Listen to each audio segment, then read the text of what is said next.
В республике вновь разразился громкий скандал вокруг огромного медиахолдинга татарской эстрады Барс Медиа Групп. И дело даже не в том, что многие пророчат крах крупной империи. На этот раз дело приняло весьма пикантный оборот. Особое и слишком тесное отношение нынешнего руководителя медиахолдинга Дины Гараевой с народной артисткой Татарстана Ирке. Марат Гараев, который руководил компанией 19 лет. Он же по совместительству отец Дины Гараевой, которая сейчас руководит компанией. И даже он вынужден признать, что его дочь действительно впала в некую необъяснимую для него зависимость от певицы Ирке. Могу уверенно сказать, что в принципе Ирка управляет сегодня творческим процессом внутри компании. Это факт.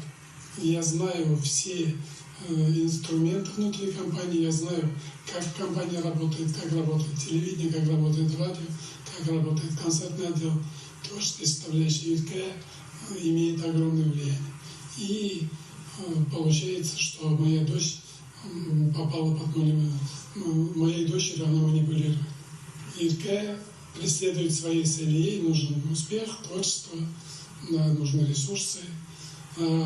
Дочь, получается, это не осознает, это не видит. Сама певица Ирке скандальные новости не комментирует, ссылаясь на занятость. Я передам моему человеку, концертному директору, она вам все расскажет, какой вопрос ответ оставлен.